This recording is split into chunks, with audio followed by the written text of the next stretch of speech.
Good morning, students.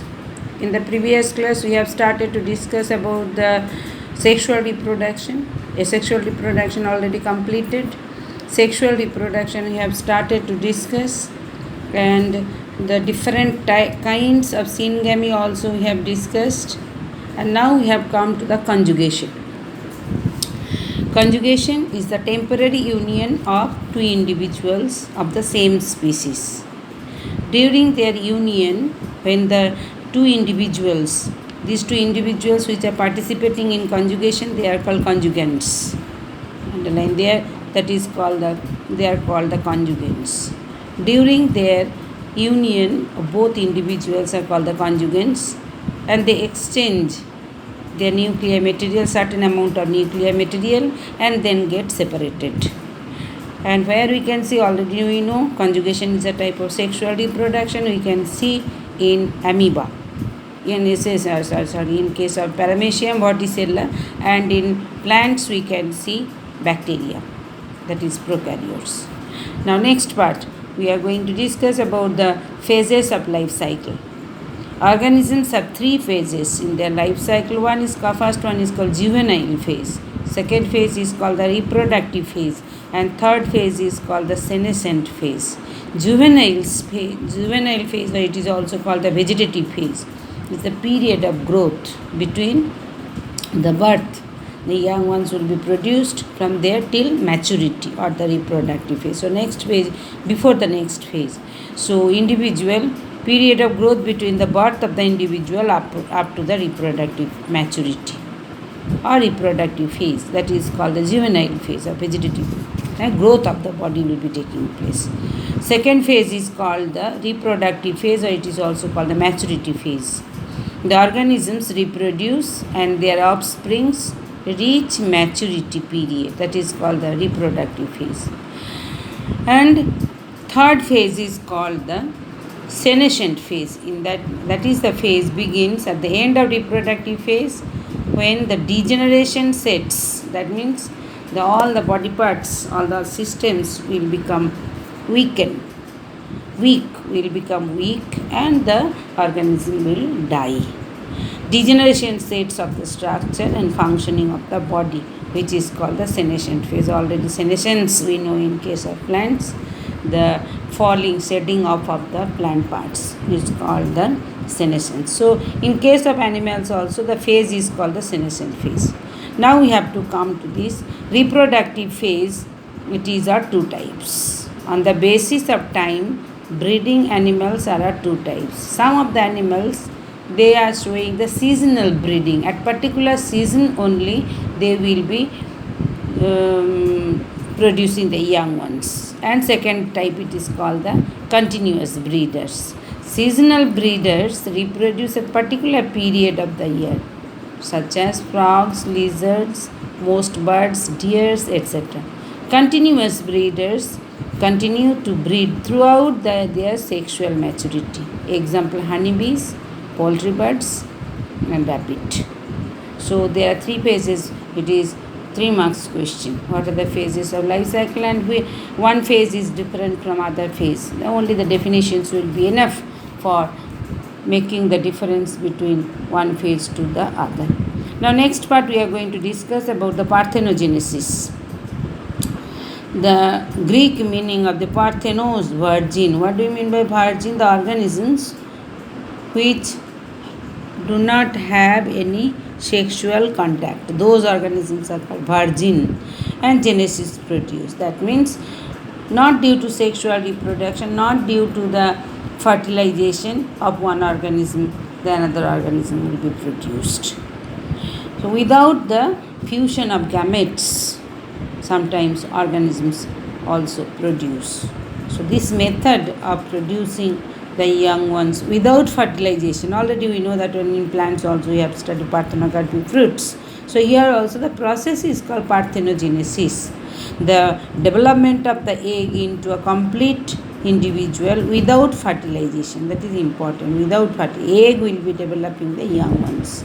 Without fertilization is known as parthenogenesis. So definition to be studied. It was first discovered by Charles Bonnet in 1744. There are three types of parthenogenesis: natural parthenogenesis, artificial parthenogenesis. In certain animals, parthenogenesis natural and artificial, two types, main two types.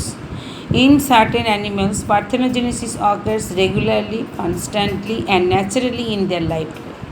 Naturally, it will be, so that it is called the natural parthenogenesis. Second type, it is called artificial parthenogenesis, at the last part of this paragraph. In artificial parthenogenesis, the unfertilized egg is induced to develop into a complete individual. Induced, human being is responsible for developing the unfertilized egg into complete individual by applying either physical or chemical stimuli. Example, annelid and sea urchin eggs. Now we will be going for natural parthenogenesis. These are different types. Here also inside the box also you have to study arenotoky. In this type, the unfertilized egg develops only the males. Males are produced, which is called the arenotoky. Example, honeybees. When the unfertilized egg develops only the female, that is called thelitoky. Example is Solenobia. When the unfertilized egg may develop any one sex, egg may develop into individual of any sex, maybe male, maybe female, which is called the amphitoky. Amphi means both. Male may develop, female also may develop. Example, Apis. Now, natural parthenogenesis may be of two types: complete and incomplete. Complete parthenogenesis is the only form of reproduction in certain animals, and there is no biparental sexual reproduction. That means parthenogenesis will be not biparental. So, no biparental sexual reproduction.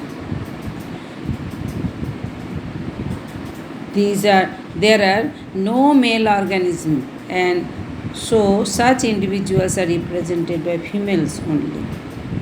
Females will be only responsible for producing the young ones, which is called the complete parthenogenesis. No male is needed. There are no male organisms, and so such individuals are represented only by females only. Incomplete parthenogenesis is found in certain animals in which both sexual reproduction and parthenogenesis occurs, which is called sexual reproduction occurs. In honeybees, we know that in honeybee colony there are three types of species, three types of organisms are there: queen, male and female. Queen, male and the worker, that is the sterile female. In honeybees, fertilized egg, we know that one.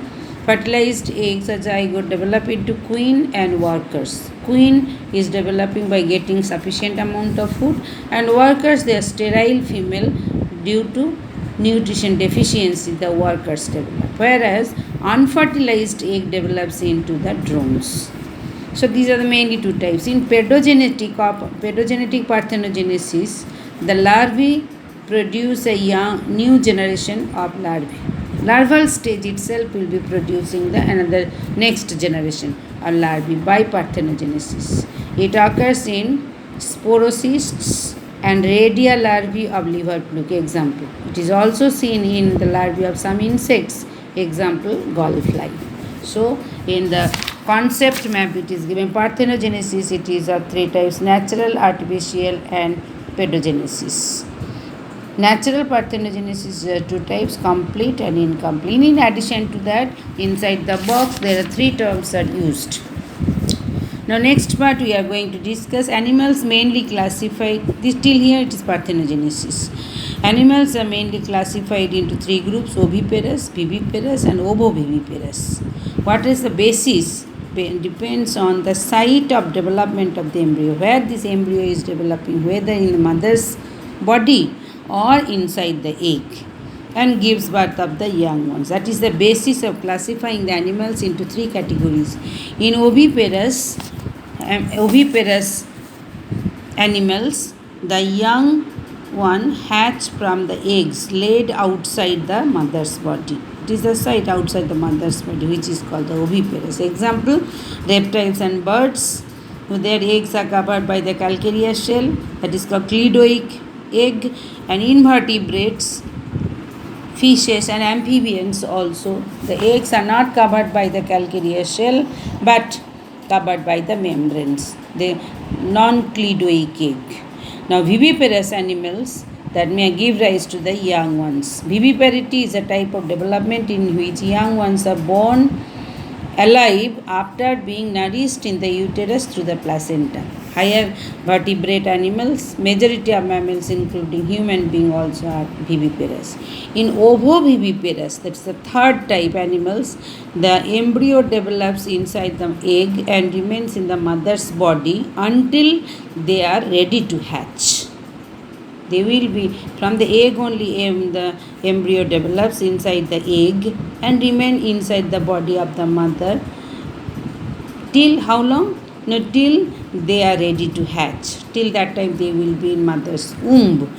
So this method of reproduction is similar to viviparity, but the difference is also there. But the embryos are not connected with the placenta, with the mother, so that from the mother they will not get the food through the placenta with the mother and receive their nourishment from the egg yolk only. So ovoviviparity is seen in fishes like shark. So there are three types of animals on the basis of site of development of the embryo and whether they are laying the eggs or give birth of the young one. That is the two bases of classifying the animals into three categories: oviparous, viviparous, ovoviviparous. Ovoviviparous can be seen in, that is called ovoviviparous is seen in shark. Lemon shark gives birth of the young one, that is the viviparity. Example of, okay, thank you children.